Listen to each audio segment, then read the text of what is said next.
Welcome back, guys. Today I've got a review for you guys. So what we have is the Sil-Pat. It is a silicone mat that you place in your oven to act as like aluminum foil so nothing sticks to it.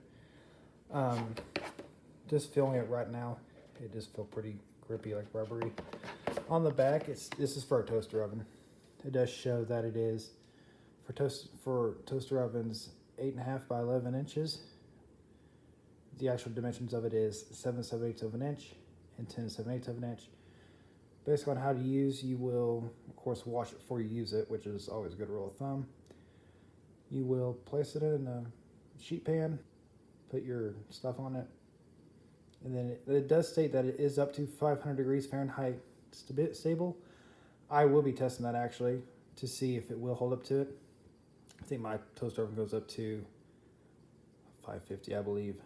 It does go higher above 500, but I think it just says bake.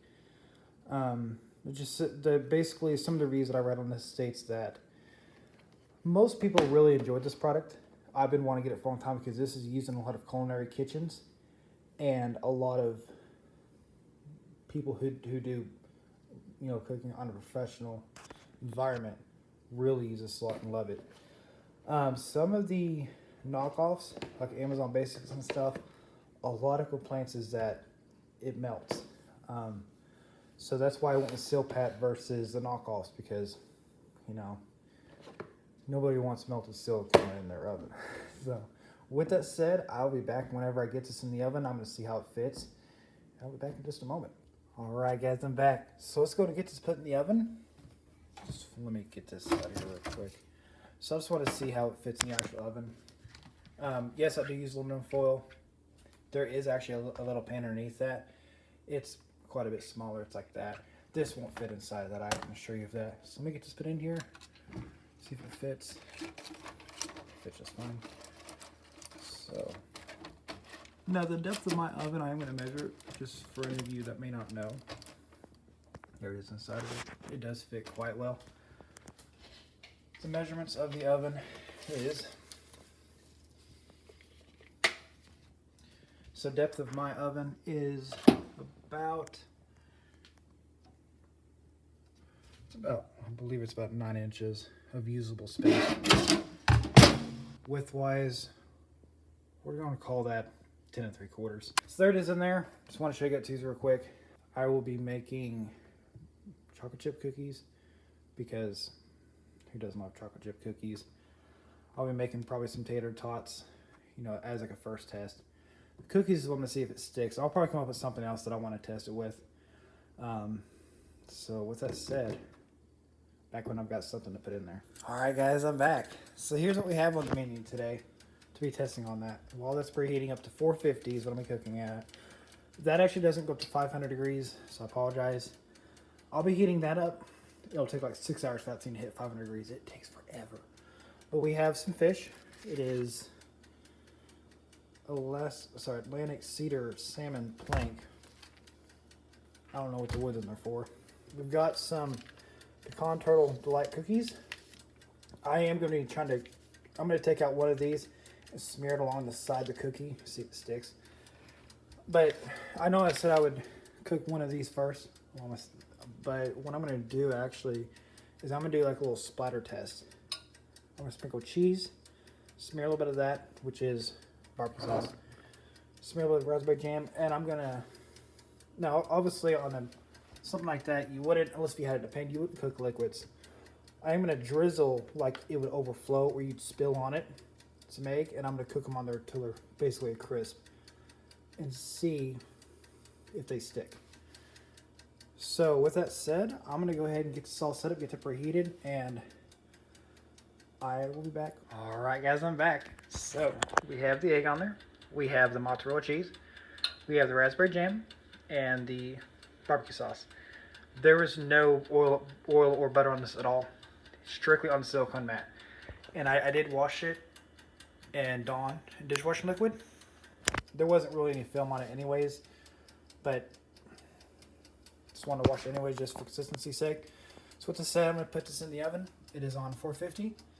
and I will be back. And I'm gonna put it in there for probably 10 to 20 minutes, just until I feel like it's been on there, baked on good enough. So with that said, I'll be back. All right, guys, I'm back. So I greatly overestimated how long it would take to burn this stuff. It's been like 5 minutes. The egg here, I just took this out. I do want to mention that when I took it out of the oven, I laid it down for like 10 seconds. It actually wasn't ridiculously hot like metal would be. Now, I'm not suggesting that you pick it up out of the oven or any point at which it's hot to touch it. But I'm just saying, it's actually a lot cooler than you think it is. It's been out of the oven for like a minute, maybe, now. And a toddler could hold this. That's the barbecue sauce. I am going to let this cool down, especially with that sugar. Because the barbecue sauce is going to represent, like, you know, cooks with the barbecue sauce and spills over. The jam is going to represent something sugar-related, spilled over. Then you've got the cheese, which we'll see how that goes in the egg. This is the one I'm pretty interested in. So with that said, I'm going to let this cool down for a few more minutes, get down to about room temperature, and I'm going to see how it comes off, and I'll be back. All right, guys, it's been about 4 or 5 minutes. Here we are. It's cooled completely down. The egg,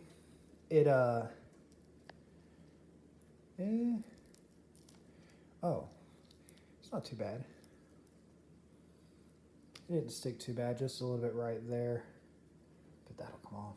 The cheese, oh wow, that was like, cheese normally isn't too hard to get off. The barbecue sauce, this is the one that I'm concerned about.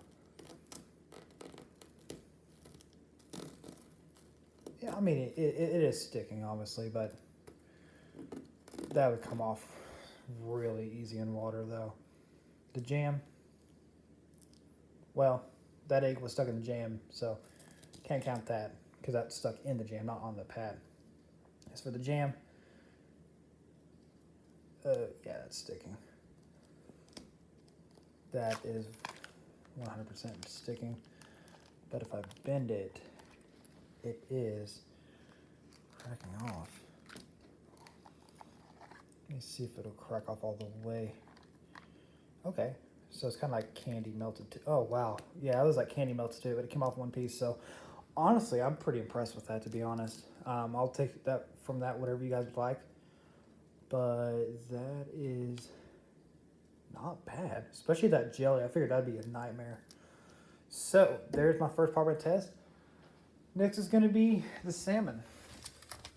I'm going to cook this. It is salmon, right? I don't know my fish.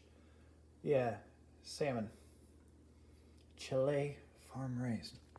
Whatever that means. So with that said, I'm going to cook this in here. I don't ever cook fish. So I'll probably cook it for 10-20 minutes. So I'm going to go ahead and do all of it without butter. Nothing at all. So I want to see how this does. I don't want to take a chance in the juices from the fish, if it produces any. I have no idea. Causing the butter to run under the fish or spread out. So just to play it safe, I'm going to go ahead and do it that way. So I'll get it in there, and I'll be back when the fish is done. All right, guys. Before I put this in the oven, I was just getting this cleaned up. And I don't know if you guys can see that from the barbecue sauce. That's not coming off. I'm sure bleach water will take it off. Also, you can see the grill marks from where it sat on the actual, whatever you call that grate. So with that said, I don't feel like it's melting it or anything, but I don't think it'll look good for very long. So with that said, I just want to update you guys on that. I'm gonna get this put in the oven, and I'll be back when that fish is done. All right, guys, I'm back. So the fish is done. I cooked it for exactly 10 minutes. It is actually pretty thin. I'm not very experienced when it comes to cooking fish, so I'm gonna bring this out. I'm gonna let it cool off to room temperature, like I've done everything else, and I will be back whenever it's ready to come off. All right, guys, I'm back. It's been about 7 or 8 minutes now. It has cooled off. The grill and everything. I wish I could remember the name of this thing. I'm so sorry. This thing is cooled off completely. The mat, of course, is cooled off. So I'm going to go ahead and pull this off and see if it sticks. It didn't offer at all. As for the crispy stuff here, oh, it's literally coming right off. If you guys can see that. This was slightly oily. So maybe that's a surprise to some of you, maybe it's not. I personally don't cook fish much, like super rarely. So at that point, this kind of concludes the fish part of the test. Next will be the cookies. And that's where I think it's gonna be interesting. So I'll be back when I've got those on the Sil-Pat. All right, guys, I'm back. So I have the cookies on here. There is one chocolate chip, some caramel. They incorporated it really well, so it's kind of hard to get just caramel. A little bit of dough in there. I usually eat my cookies raw. I don't recommend it, but they're good raw. I think they'll be even better cooked though. This side, as you can see, that's butter. This side is no butter. And so chocolate chip, caramel, 2 cookies, chocolate chip, caramel, 2 cookies on the buttered side. So I'm gonna get this in the oven and we're back when they're finished. All right, guys, I'm back. So we have the cookies done. They've been cooling for about 10 minutes or so while I was cleaning up. As you guys can tell at this point, I am not a master chef.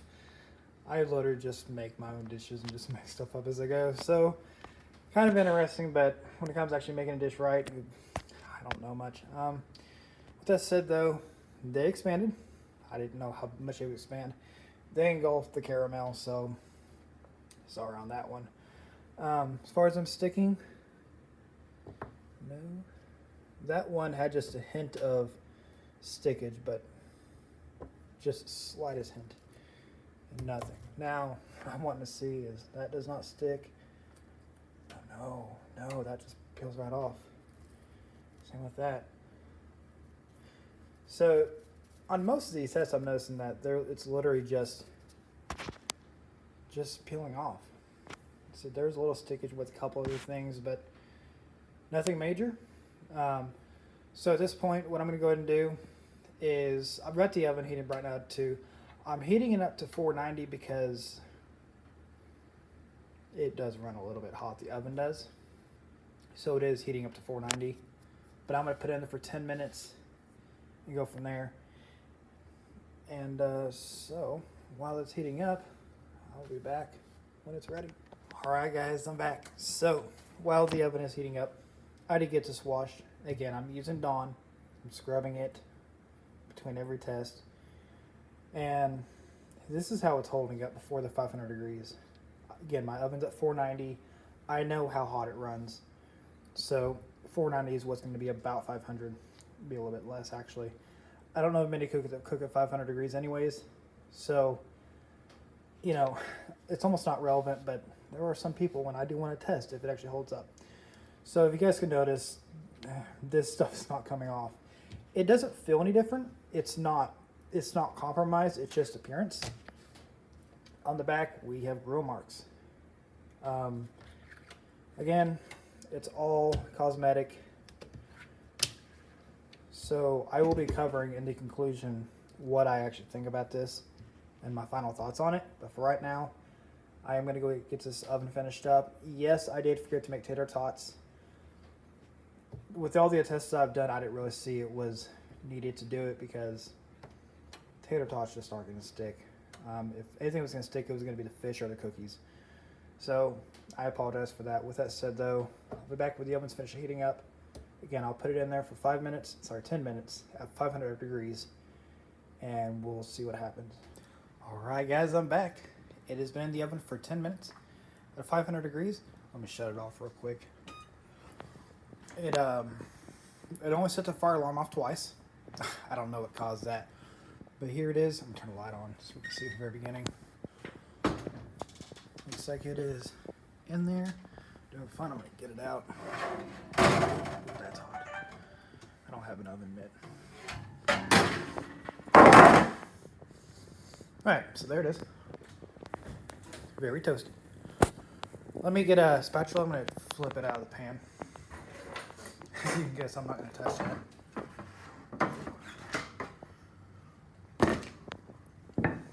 So, it didn't stick. I'm not touching this. So it looks like it held up just fine. I'm gonna let it cool off, and I'm gonna check it for any cracking or anything. So with that said, I will be back in just a moment. All right, guys, it's been about a minute and a half. It's cool to the touch. It's impressive how quick this cools off. So it's the same. I honestly, seeing these grill marks, was expecting it to melt.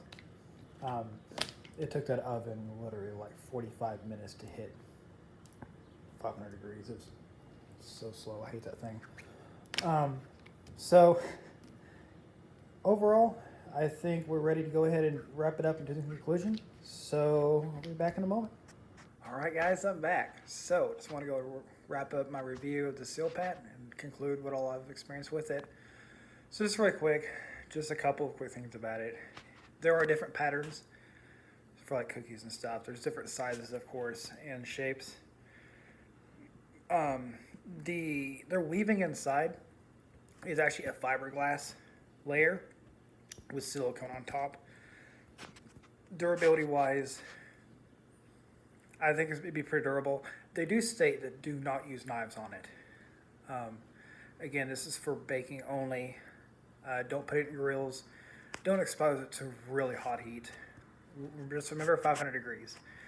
It cost me $13.95 on Amazon for that 8x10, I believe. Oh, sorry, 8x11 inch, I believe, was the size. Again, that was made for toaster ovens. Now, to kind of point out some of the flaws of it, the cosmetic of it, it started looking bad pretty quick. Is it a deal breaker? Not really. My opinion, though, is if you're going to have this for someone like me who cooks like here and there at home, I would personally stick with aluminum foil. I think the Sil-Pat is for professional use. It just looks more professional. I don't think it's really much better than aluminum foil. It is more durable. Yes, you would be able to move it around, do stuff without chance of it ripping. I mean, at the end of the day, a lot of people do use it to place in a pan to cook something that may have grease and stuff. I didn't do that just because it would have been different than cooking something that isn't as greasy. So with that said, for home use, I would think aluminum foil, unless if you just want the luxury. That's kind of why I got it. It wasn't, end all do all. So it's not, it's not, I call it special. As far as cleaning it goes between uses, some of the things I did kind of have to scrub because it is actually textured. When I say scrub, I mean get down in the little bit of a groove. It wasn't terrible. On the box, it does say to not oil it before you use it. And yes, you saw me put butter on it. My thought on that is... Alright guys, sorry about that. So as I was saying, as far as the oiling goes, I don't understand why they really say that, because if you cook anything that has any sort of oil in it, if you bake a hamburger or bake whatever, I don't eat hamburgers, so if you bake anything that has sort of oil on it, it's going to be the same effect. So I feel like they do it just to say, hey, you don't have to do it. So my suggestion, just do what it says. And if you get a warranty claim out of it, well, cross that bridge when it happens. With that said, though, do I personally recommend the Sil-Pat? Yes, I do. Is it for everybody? Absolutely not. What I would use it for would be for if I'm going to be moving something around or something heavy, something that may chance actually ripping it, then, the aluminum foil, if I was using it, I would use a Sil-Pat. Will I continue to use aluminum foil? No, actually, I'm going to switch over to this. And if I end up not liking it, I will go back to it. But the way I used it in the toaster oven, you can't do that if you're going to have anything that's going to run. You would need to put it in a pan. But I did it just like that, just to kind of show you guys, hey, this is what it's like. So with that said, that is my review of the Sil-Pat. If you have any questions for me, put it down in the comments. Anything you want me to review or experiment with, put it down in the comments. With that said, thank you guys for watching. You have a great night.